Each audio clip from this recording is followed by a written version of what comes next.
I like to start this video with a quote by Edward Bulwer Lytton.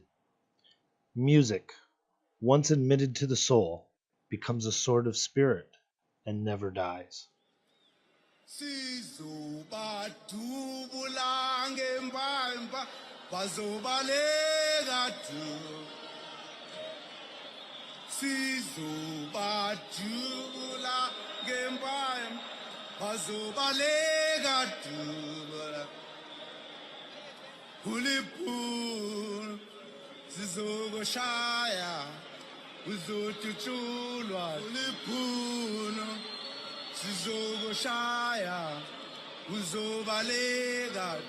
One of the major reasons is the creating of a political climate through which these type of attacks are romanticized. So we find negative stereotyping by the South African government. We find them making all kinds of atrocious statements on public TV networks and international networks and so forth.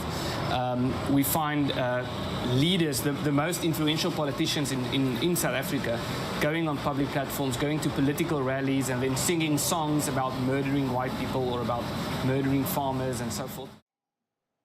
I find it very troubling how genocide can exist, especially considering that the international community places such emphasis on pluralism.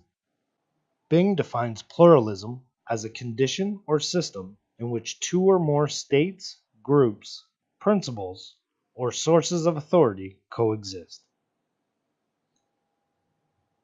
Oddly enough, the institutional definition of pluralism is an ethic of respect for diversity. It's really surprising that the Center for Global Pluralism wouldn't be represented in South Africa attempting to influence governments to stop this chaos, especially considering South Africa is a partner to the institution. There's another way to look at our differences. What a wonderful, liberating thing it would be if more of us, more of the time, could see diversity not as a burden, but as a blessing, not as a threat, but as an opportunity. I believe this changing attitude towards diversity is now happening in Africa. Campaign or this strategy which they call the National Democratic Revolution. And it's very important to understand what the National Democratic Revolution is, to be able to understand what's happening in South Africa. People who share a common humanity. It means committing ourselves to an ethic of pluralism. I believe that social progress will require quality inputs from all three sectors: public, private, and civil society. The strategy was for the organization to portray themselves as being pro-freedom, as being pro-liberalism or liberal values in the classical sense of the word, and to get international support in that way, so that the world would see them as being these freedom fighters, people who just want everyone to live in harmony. We are now active in 13 African countries in fields ranging from health and education to travel and hospitality, from food and clothing companies to banking and finance, media and culture. And the strategy then was to get this international support, to use this to come to power, and then to use the state apparatus to further the goals of the revolution. That's the terminology they use. I refer to the ability of African peoples and their leaders to strengthen the institutions of civil society. By civil society, I mean that range of social activity that does not stem from private business organizations, nor from governmental authority. The institutions of civil society are motivated rather by voluntary energies. But we've seen in the last few years that these attacks have increased.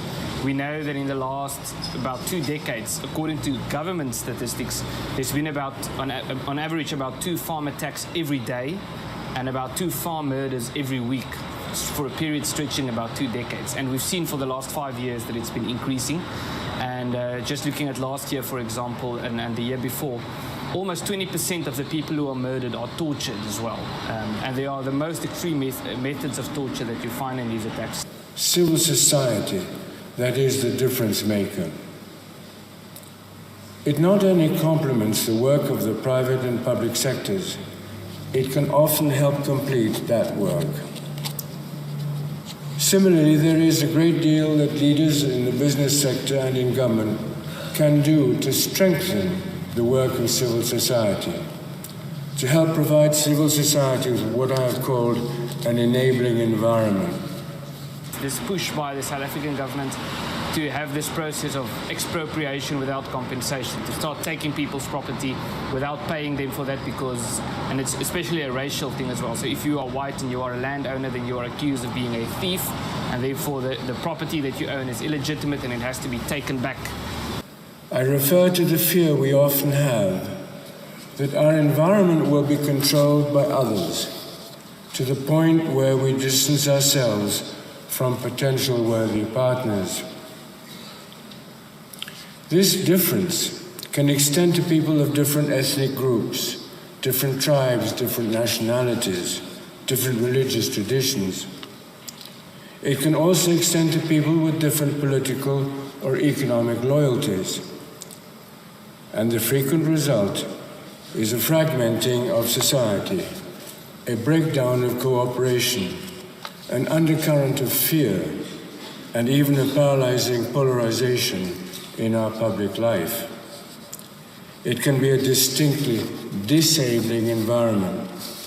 What we see in South Africa is what we see to a large degree in other so-called socialist states, is a very aggressive anti-Western campaign, so to speak. So South Africa, who are of Western descent or who identify with Western values, are regarded as targets. For there is no doubt that relations between governments and the media are central to the future of Africa. Prior to independence, there were no national media owners, no national newspapers, television or radio stations, no indigenous corps of trained journalists.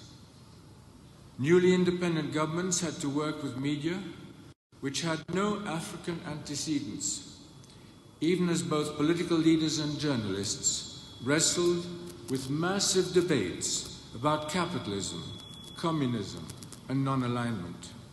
South Africa is definitely moving towards communism. Now is government saying we're going to change the property rights clause in the constitution and we're going to basically scrap, or to a large degree water down, the right to own private property, and we're going to start expropriating property.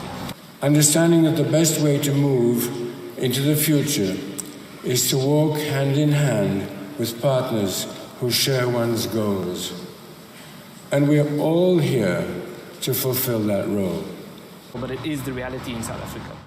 His Highness, the Aga Khan, the totalitarian conquest. Infiltrate, invade, conquer. And a special thanks to the New American for their incredible interview with Ernst Rowitz. Like, share, and subscribe. Click that notification button and check us out on social media. Links are in the description below.